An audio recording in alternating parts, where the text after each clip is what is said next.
दिया था। तो अब आप लोग क्या करेंगे, इस ऑब्जेक्टिव क्लास को बहुत अच्छे ध्यान से देखेंगे। मैं एक बात और आप लोगों को बता दूं कि ऑब्जेक्टिव क्लास जो मैं कराऊंगी वो सिर्फ आप लोगों के बुक से नहीं होगा।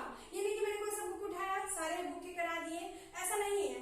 मैंने जो थ्योरी आप लोगों को पढ़ाया है, जो इतने दिनों से आप लोगों को मैं थ्योरी बता रही थी, उससे जितने भी क्वेश्चन आएंगे, जितने भी क्वेश्चन उस थ्योरी से बन पाएंगे, मैं बनाऊंगी। फिर आप लोगों को वहां पर से मैं ऑब्जेक्टिव आप लोगों को कराऊंगी। बुक का तो कराऊंगी, बुक तो बहुत इंपॉर्टेंट है ही, बुक का कराऊंगी। आप लोगों को एग्जाम भी उससे इंपॉर्टेंट है, बट हम लोगों को सिर्फ एग्जाम लेकर नहीं चल रहा है। हम लोगों को क्या मेन टारगेट है, मैंने आप लोगों को बताया था क्लास में, फर्स्ट क्लास में, कि हम लोग जो ऑब्जेक्टिव कराएंगे वो सिर्फ इस व्यू से नहीं कराएंगे कि आप लोगों को थर्ड सेम का एग्जाम देना है। हम लोग इस व्यू से कराएंगे क्योंकि आप लोगों को आगे चल के कॉम्पिटिशन को फेस करना है। तो उस लेवल तक के ऑब्जेक्टिव को हम लोगों को कवर करना है। यहाँ पर समझ में आ रही है। और ये नहीं कि हम लोग हाई लेवल से, मैंने इससे बहुत ज्यादा थ्योरी आप लोगों को अच्छे से बताया है। अगर फिर भी मैं जितना अभी भी एक्सप्लेन कर पाऊंगी वो मैं करूंगी और आप लोगों को बहुत ज्यादा ऑब्जेक्टिव करवाऊंगी। समझ में आ रही है बात मेरी, क्योंकि हम लोगों को कंपटीशन लेवल तक का ऑब्जेक्टिव देख रहा है। एटलीस्ट अभी से ही हम लोग इस चीज को स्टार्ट कर देंगे। हाँ, हमें अभी से लग जाना है, बिल्कुल हम लोगों को हर चीज को कवर करते हुए चलना है, ठीक है। और जो भी मैं ऑब्जेक्टिव बताऊंगी वो ये आप लोग मत सोचिएगा कि जैसे फर्स्ट ऑब्जेक्टिव है मैं आप लोगों को पढ़ दूंगी, देखिए ये ऑब्जेक्टिव है, इसका आप लोग ए बी सी जैसे ऑप्शन करते हैं, तो यहाँ आप लोग इसका ए आंसर मान लीजिए सही होगा, 2 नंबर है इसका बी या सी होगा वो मान लीजिए। ऐसे नहीं बताऊंगी मैं आप लोगों को ऐसे बताऊंगी कि जैसे कि फर्स्ट ऑब्जेक्टिव है, मैं पढ़ दूंगी, सारे ऑप्शन पढ़ दूंगी, उस पे जो भी थ्योरी बैठ रही है उसकी जो अंदर की कहानी है, क्या कहानी है ये तो इंपॉर्टेंट है, वो मैं आप लोगों को बताऊंगी। क्योंकि जरूरी नहीं है कि जो बुक में दिया है या वैसे तो मैं बताऊंगी वो तो इम्पोर्टेंट है, वो ही ऑब्जेक्टिव आप लोगों को हूबहू एग्जाम में आ जाए। अगर थोड़ा सा घुमा दिया तो क्या हो जाएगा, उसके पीछे की कहानी याद करनी पड़ेगी ना। तो मैं उसके पीछे की जो भी कहानी, जो भी थ्योरम होगा वो आप लोगों को पूरा बताऊंगी। और प्लस अगर ऑब्जेक्टिव से भी मान लीजिए इसका तो हम लोग आंसर मान लीजिए, अब बाकी ऑब्जेक्टिव बच रहे हैं, उसकी भी अंदर की कोई कहानी है, मैं वो भी आप लोगों को बताते हुए चलूंगी। मतलब हम लोगों को सिर्फ ऑब्जेक्टिव सोचकर नहीं पढ़ना है, हम लोगों को ये सोचकर पढ़ना है कि एक ऑब्जेक्टिव एक थ्योरी बता रही है, उसको थ्योरी मानकर चलना है। मैं आप लोगों को बताऊं, आप लोग अपने जहन में अच्छे से इस चीज को फिट कर लेंगे, ठीक है, कि हम लोगों को जो भी ऑब्जेक्टिव आएगा उसे हम लोगों को थ्योरी समझकर पढ़ना है, ताकि घुमाकर भी पूछे तो हम लोग उसका इजीली वे में जो भी आंसर है वो दे पाए। समझ में आ रही है बात सारे बच्चों को। तो सारे बच्चे यहाँ पर ऑब्जेक्टिव को एक मतलब पहले एक भी ऑब्जेक्टिव है उसे थ्योरी मानकर चलेंगे, ठीक है। मतलब हम लोगों को पूरी कहानी जाननी है मैम उसकी, जो भी ऑब्जेक्टिव आप बता रहे हैं सिर्फ मुझे ऑब्जेक्टिव का आंसर नहीं जानना, उसके पीछे की रीजन जानना, उसके पीछे का कहानी जानना। वैसे तो मैंने आप लोगों को जो भी थ्योरी की क्लास थी उसमें तो सारा बताया, बट हम लोगों को फिर से तो रिवाइज चाहिए, बार बार रिवाइज चाहिए, ताकि हम लोगों की जो माइंड में फिट हो जाए अच्छे से, कहीं से भी कोई भी पूछे तो हम लोग उसका आंसर दे पाए, ठीक है। इस चीज को लेकर चलना है, ठीक है। तो आज हम लोग जो है यूनिट 1 हम लोगों ने कवर कर चुका है अपना, क्या था यूनिट 1, आइडियल एम्पलीफायर, ये हम लोगों ने कवर कर चुका है। तो आज ऑब्जेक्टिव क्लास है तो हम लोग स्टार्ट करते हैं अब, ठीक है सारे बच्चे। और एक बात और आप लोग सुन लीजिए कि मैं जो भी ऑब्जेक्टिव पहले पढ़ दूंगी उसका आप लोग पहले खुद से आंसर दीजिएगा कि मैम इसका ए होगा, मैं आप मतलब मन में ही कर देना, हाँ इसका ए होगा, इसका बी हो रहा है, आप लोग खुद से करेंगे। इससे क्या होगा, आप लोगों का कॉन्फिडेंस बढ़ेगा, हाँ हमें समझ में आ रही सारी बात, हम लोगों को थ्योरी पता है, हम लोगों ने जो थ्योरी में हमने पढ़ा है हम लोगों को अच्छे से याद है, ठीक है। तो सारी बात को लोग लेकर चलेंगे। तो फर्स्ट ऑब्जेक्टिव हम लोग अब देख रहे हैं। तो आप लोग जैसे हम स्क्रीन पे देख रहे हैं कि फर्स्ट ऑब्जेक्टिव क्या है, देखिए खुद से भी पढ़िए, आप लोगों को तो खुद से आंसर भी आने लगा होगा, ठीक है। ये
जब मैं आप लोगों को क्लासिफिकेशन ऑफ एम्पलीफायर्स पढ़ा रही थी, उसमें जितने भी एम्पलीफायर को जब हम लोगों ने डिटेल में देखा था तो उसमें इम्पीडेंस की बात आई थी, आप लोगों को याद आ रहा होगा। जब भी इनपुट इम्पीडेंस और आउटपुट इम्पीडेंस सब में आ रहे थे और मैंने बिल्कुल टिक लगा कर बोला था ये बहुत इंपॉर्टेंट है, ना सिर्फ ऑब्जेक्टिव व्यू से बल्कि हम लोग जो डेरिवेशन कर रहे थे चारों एम्पलीफायर में वो किसके अकॉर्डिंग कर रहे थे, वही इनपुट इम्पीडेंस वही आउटपुट इम्पीडेंस को लेकर हम लोग कर रहे थे डेरिवेशन। आप लोग अच्छे से याद कीजिए, मैंने बताया था वो बहुत इंपॉर्टेंट है। फिर लास्ट दिन मैंने चार्ट भी बनाया था, चार्ट बनाया था, याद आ रहा है? चार्ट में भी मैंने आप लोगों को रेड मार्कर से करके बताया था कि इनपुट इम्पीडेंस आउटपुट इम्पीडेंस ना सिर्फ वोल्टेज एम्पलीफायर का ना सिर्फ करंट एम्पलीफायर का, चारों एम्पलीफायर का इनपुट इम्पीडेंस और आउटपुट इम्पीडेंस बहुत इंपॉर्टेंट होता है। ठीक है, तो यहाँ पर हम लोगों का क्या है, the input impedance of voltage amplifier is. ठीक है, अब हम लोग ऑप्शन को देखेंगे, अपने ऑप्शन को आप लोग देखिए, आप लोग को बहुत कोई तो आंसर दे भी रहे होंगे, अच्छी बात है, ये बहुत अच्छे बच्चों की बात है। तो ऑप्शन ए है लो, ऑप्शन बी है हाई, ऑप्शन सी है मीडियम, ऑप्शन डी है नन ऑफ दिस। तो याद कीजिए वोल्टेज एम्पलीफायर का इनपुट इम्पीडेंस हाई होता है। इसके पीछे की कहानी मैंने आप लोगों को बताई थी कि चार्ट बनाकर जब मैं बता रही थी कि करंट एम्पलीफायर का इनपुट आउटपुट इम्पीडेंस क्या था, इनपुट आउटपुट सारा बताया था, उसमें मैंने ज्यादा जोर देकर इम्पीडेंस को बताया था। और एक बात और मैं आप लोगों को बता दूं कि जब भी हाई और लो की बात आएगी आइडियल केस में, ये मैंने क्लास में बताया था, तो हाई का मतलब क्या होता है, infinite. In ideal case, her case में नहीं लेंगे, आइडियल केस में बता रहे सिर्फ कि आइडियल केस में हाई का मतलब इनफाइनाइट होता है। और हम लोग पढ़ भी क्या रहे हैं, आइडियल एम्पलीफायर को पढ़ रहे हैं, यहाँ पर इनफाइनाइट होगा। समझ आई बात? अब हम लोग अपने तीसरे क्वेश्चन को देखेंगे। तीसरे क्वेश्चन को देखिए, कुछ से बच्चे तो बहुत सारे बच्चे तो पढ़ चुके हुए हैं और बहुत सारे ऑप्शन आंसर भी टिक कर दिया होगा, तो हम लोग तीसरे को देखते हैं। The voltage amplifier circuit is represented by, ये भी बताया मैंने आप लोगों को, बहुत बार बताया है। ठीक है, यहाँ पर तो वोल्टेज एम्पलीफायर पूछ रहा है, मैंने आप लोगों को बताया था कि जब भी वोल्टेज की बात हो, वोल्टेज सोर्स की बात हो, वोल्टेज एम्पलीफायर की बात हो, हम लोग किस सर्किट की तरफ जाएंगे। दो सर्किट हम लोगों को पता है, एक है थेवेनिन इक्विवेलेंट सर्किट, एक है नॉर्टन इक्विवेलेंट सर्किट। जब भी वोल्टेज की बात आएगी, जब भी वोल्टेज सोर्स वगैरह की बात आएगी, तो हम लोग थेवेनिन इक्विवेलेंट सर्किट की ओर चले जाएंगे। ठीक है, ये तो इसका आंसर आप लोगों को लगभग पता चल गया होगा। बट एक और बात मैं बता दूं कि जब भी करंट की बात आएगी, करंट सोर्स की बात आएगी, करंट एम्पलीफायर की बात आएगी, तब हम लोग क्या करेंगे, तब हम लोग नॉर्टन्स इक्विवेलेंट सर्किट की ओर चले जाएंगे। ठीक है, नॉर्टन्स इक्विवेलेंट सर्किट मतलब वोल्टेज की बात आएगी तो थेवेनिन इक्विवेलेंट सर्किट, करंट की बात आएगी तो नॉर्टन इक्विवेलेंट सर्किट की ओर हम लोग चले जाएंगे। मतलब पूछा जाएगा कि ये जो सर्किट है वो किसके द्वारा रिप्रेजेंट किया गया है।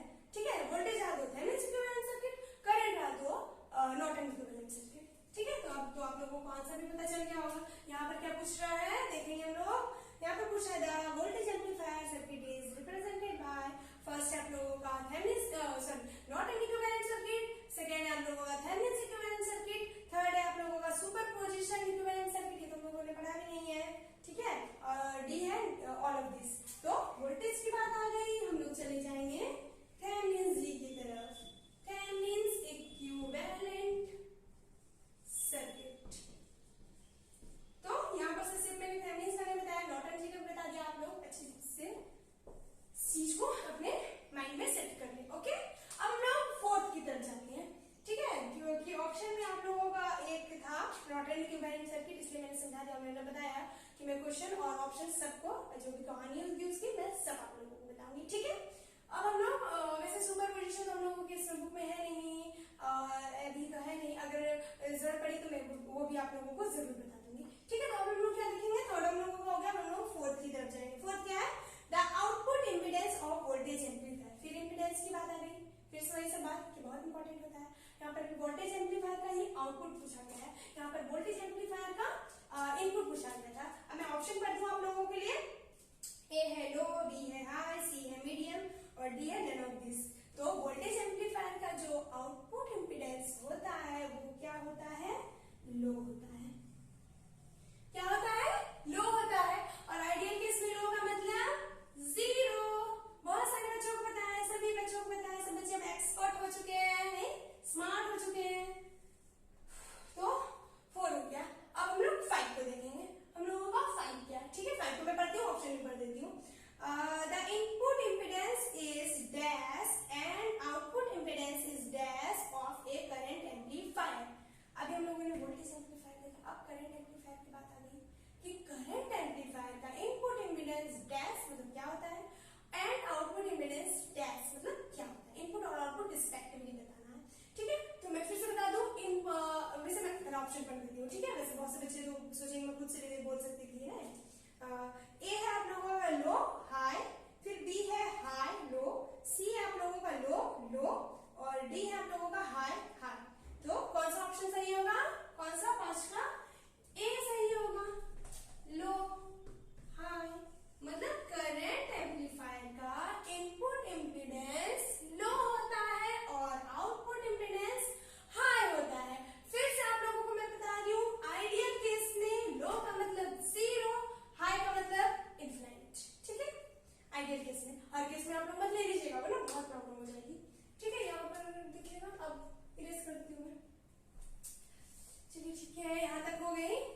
तो सब बच्चों को समझ में आ रही है, जितनी भी थ्योरी है मैं बता रही हूँ आप लोगों को। जिन बच्चों को अगर समझ में नहीं आ रहा है तो वो मेरा प्रीवियस वीडियो सब देख लें, तब आप लोगों को बहुत अच्छे से क्लियर हो जाएगा। खासकर तो मैं ये बताऊंगी कि आप लोग मेरा वो चार्ट वाला वीडियो तो जरूर देख लीजिए, ठीक है। उसमें मैंने अच्छे से बताया है, बहुत अच्छे से कि क्या क्या इंपॉर्टेंट होता है। तो हम लोग नेक्स्ट क्वेश्चन पे अपने आ जाते हैं, जो हम लोगों का 6 नंबर क्वेश्चन है। 6 नंबर क्वेश्चन क्या बोल रहा है देखेंगे हम लोग। Transconductance amplifier has dash input impedance. Transconductance amplifier का इनपुट इम्पीडेंस, फिर इम्पीडेंस की बात आ गई, इम्पीडेंस क्या होता है, ठीक है। अब मैं ऑप्शन पढ़ देती हूँ। ऑप्शन देखिए आप लोग, बहुत से बच्चों का आंसर आ चुका होगा। ए है लो, बी है हाई, सी है इक्वल, डी है मीडियम। तो आप लोग समझ रहे। तो ट्रांसकंडक्टेंस की बात आ गई, कंडक्टेंस सी से हम लोग डिनोट कर रहे थे, और इसमें मैंने थ्योरी बताया था, तब भी मैंने आप लोगों को बताया था कि ये जो है रेजिस्टेंस के इनवर्सली प्रोपोर्शनल होता है।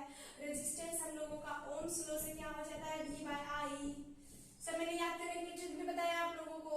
यहाँ पर जब हम लोग इसको अप्लाई करेंगे तो आ जाएगा V by I, मतलब आउटपुट बाय इनपुट गेन में क्या था, आउटपुट बाय इनपुट, ये भी बताया मैंने आप लोगों को, फिर से बता रही हूँ। तो हम लोगों को क्वेश्चन है कि ट्रांसकंडक्टेंस एम्पलीफायर का इनपुट इम्पीडेंस क्या होता है। ये ट्रिक के लिए, ये तो मैंने आप लोगों को याद करने के लिए फिर से रिव्यू कर दिया, ठीक है। तो ट्रांसकंडक्टेंस का चाहे इनपुट इम्पीडेंस हो चाहे आउटपुट इम्पीडेंस हो, दोनों ही हाई होते हैं, ठीक है। समझ में आ रही है बात। यहाँ पर तो फिलहाल सिर्फ इनपुट पूछा गया है, तो हम लोग ऑप्शन किससे जाएंगे, ऑप्शन बी से जाएंगे, ठीक है। अगर मान लेते हम लोगों को आउटपुट भी पूछ दिया होता तब क्या करते, तो मैं इसलिए बता रही हूँ कि ट्रांसकंडक्टेंस एम्पलीफायर का इनपुट इम्पीडेंस आउटपुट इम्पीडेंस दोनों ही हाई होते हैं। और प्लस एक और बात बता दूं, ट्रांस रेजिस्टेंस एम्पलीफायर का इनपुट इम्पीडेंस और आउटपुट इम्पीडेंस दोनों ही लो होते हैं, ठीक है। सब बच्चे एकदम अपने माइंड में सेट कर लीजिए, ठीक है। वैसे तो आप लोगों को लगभग पता ही होगा, मैंने बहुत बार बताया है, चार्ट बनाकर भी आप लोगों को बताया है। अब हम लोग अपने नेक्स्ट क्वेश्चन 7 क्वेश्चन आ रहे हैं। तो 7 क्वेश्चन आप लोग देखेंगे कि क्या बोल रहा है। 7 क्वेश्चन में बोल रहा है a transconductance amplifier used to amplifiers their signal। अभी मैंने ट्रांसकंडक्टेंस बताया, ठीक है, फिर से बता देती हूँ, कोई नहीं, तो ठीक है। तो ऑप्शन पहले पढ़ देती हूँ, ऑप्शन क्या है।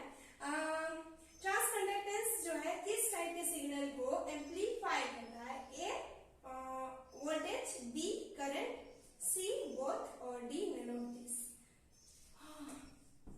तो इसका क्या आया था, आई बाय भी, अभी बताया मैंने, अभी जस्ट बताया।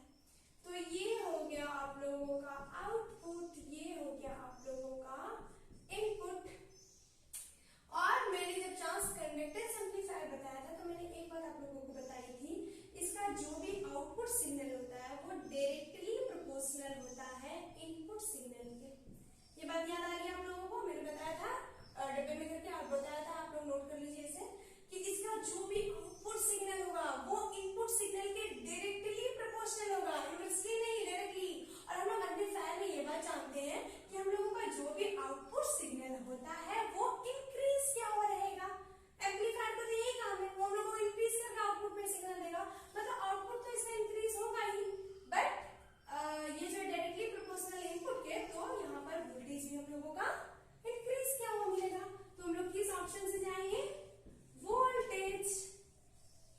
Transconductance amplifier used to amplifiers voltage signal. समझ आई बात? ट्रांसकंडक्टेंस किस सिग्नल को बढ़ाएगा, वोल्टेज को। अब हम लोग अपने 8 क्वेश्चन पे आ रहे हैं, ठीक है। 8 हम लोगों का current amplifier used to amplifiers dash signal. Current amplifier is used to amplifiers dash signal, मतलब यही क्वेश्चन है, उसमें ट्रांसकंडक्टेंस है, यहाँ पर करंट एम्पलीफायर हो चुका। मैं ऑप्शन कर देती हूँ आप लोगों को। ऑप्शन देखिए, बहुत से बच्चे आंसर भी दे रहे होंगे। ऑप्शन देख लीजिए, ऑप्शन क्या है। ऑप्शन ए है वोल्टेज, ऑप्शन बी है करंट, ऑप्शन सी है बोथ, और ऑप्शन डी है नन ऑफ दिस। तो करंट एम्पलीफायर और वोल्टेज एम्पलीफायर में तो सोचना भी नहीं है। करंट एम्पलीफायर किस चीज को बढ़ाएगा, करंट को ही बढ़ाएगा। तो हम लोग किस ऑप्शन से जाएंगे, option B. Current amplifier current को ही बढ़ा कर देगा, इंक्रीज करके देगा। वोल्टेज एम्पलीफायर वोल्टेज को ही बढ़ा के देगा, वोल्टेज को इंक्रीज करेगा। करंट और वोल्टेज में तो सोचना नहीं है, थोड़े सोचने के लिए जरूरत पड़ती है ट्रांसकंडक्टेंस एम्पलीफायर और ट्रांस रेजिस्टेंस एम्पलीफायर। उसके लिए भी मैंने आप लोगों को ट्रिक बताया कि रेजिस्टेंस की बात आएगी तो आप लोग ओम्स लॉ की तरफ तुरंत चले जाएंगे, वहां पर से निकाल लेंगे। और कंडक्टेंस क्या होता है, वो इनवर्सली प्रोपोर्शनल होता है रेजिस्टेंस। ये 2 बात पॉइंट्स मैंने आप लोगों को बताया है, ठीक है। तो यहाँ तक क्लियर हो गया आप लोगों को। अब हम लोग अपने नेक्स्ट क्वेश्चन की तरफ बढ़ रहे हैं। तो हम लोग अपने नेक्स्ट क्वेश्चन को देखेंगे कि नेक्स्ट क्वेश्चन हम लोगों का क्या है, ठीक है। तो मैं पढ़ रही हूँ, ऑप्शन में पढ़ दूंगी। The dash input impedance is high, मतलब the dash impedance is high, मतलब यहाँ पर इनपुट और आउटपुट पूछा जा रहा है, ठीक है। तो the dash impedance is high and dash impedance is low of voltage amplifier, ठीक है। वोल्टेज एम्पलीफायर, हाँ।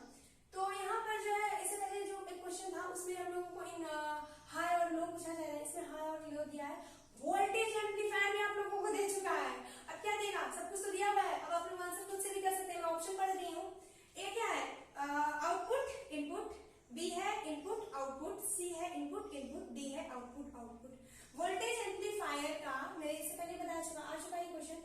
इनपुट इम्पीडेंस हाई होता है और आउटपुट इम्पीडेंस लो होता है। तो बिल्कुल सिग्नल में दिया हुआ है कि इसका the dash impedance is high, तो क्या हाई होता है उसका, इनपुट। मतलब किस ऑप्शन से हम लोग जा रहे हैं, ऑप्शन बी इनपुट, और डैश इम्पीडेंस इज लो, तो क्या हो जाएगा, आउटपुट। वोल्टेज एम्पलीफायर का इनपुट इम्पीडेंस हाई और आउटपुट इम्पीडेंस लो होता है। हाँ, यहाँ पर दिया हुआ है, यहाँ पर दिख रहा है आप लोगों को, ठीक है। मैं लास्ट आप लोगों का जो आज बता दूं, आज ऑब्जेक्टिव क्लास के आज जो लास्ट क्वेश्चन है, ठीक है। लास्ट क्वेश्चन मैं पढ़ रही हूँ और ऑप्शन सारे पढ़ रही हूँ, ठीक है। फिर उसका आंसर करूंगी, और इस बीच अगर किसी बच्चों को आंसर पता है तो वो खुद से भी अपना कर ले, ठीक है। तो लास्ट है अ ट्रांसकंडक्टेंस एम्पलीफायर, क्या है, अ ट्रांसकंडक्टेंस एम्पलीफायर हैज, मतलब ट्रांसकंडक्टेंस एम्पलीफायर के पास क्या होता है। तो अब मैं ऑप्शन पढ़ रही हूँ, ऑप्शन देखिए तब आप लोगों को समझना चाहिए। ए है हाई इनपुट इम्पीडेंस, मतलब इस चीज से हम लोग इम्पीडेंस पढ़ेंगे तो समझ आएगा, हाँ यहाँ पर इम्पीडेंस की बात हो रही है। और मैंने अभी जस्ट थोड़ी देर पहले बताया कि करंट ट्रांसकंडक्टेंस एम्पलीफायर का इनपुट इम्पीडेंस और आउटपुट इम्पीडेंस क्या होता है, ठीक है। तो बच्चे बहुत स्मार्ट है, खुद से आप लोग आंसर दे ही रहे होंगे, मैं फिर भी पढ़ देती हूँ सारे बच्चों के लिए। तो ए ऑप्शन क्या है, high input impedance and high output impedance. B है high input impedance and low output impedance. C है low input impedance and low output impedance. D है आप लोगों का low input impedance and high output impedance. तो मैं फिर से एक बार बता दूं कि ट्रांसकंडक्टेंस एम्पलीफायर का इनपुट इम्पीडेंस और आउटपुट इम्पीडेंस दोनों ही हाई होते हैं। तो हम लोग किस ऑप्शन से जाएंगे, हम लोगों का ऑप्शन ए में हम लोगों को दिख रहा है कि इनपुट एंड, मैं शॉर्ट में लिख रही हूँ, ठीक है, input and output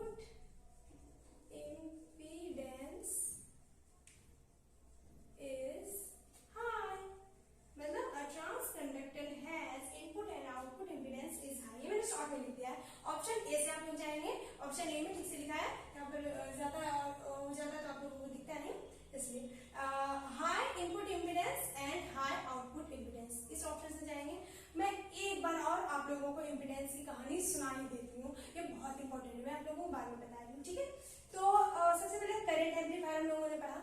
current amplifier का इनपुट इम्पीडेंस लो और आउटपुट इम्पीडेंस हाई होता है। अब फिर से एक बार और बता देती हूँ कि आइडियल केस में लो का मतलब बिल्कुल लो, जीरो, हाई का मतलब बहुत हाई, मतलब इन्फिनिट। वोल्टेज एम्पलीफायर का इनपुट इम्पीडेंस हाई और आउटपुट इम्पीडेंस लो होता है, समझ आ गई बात।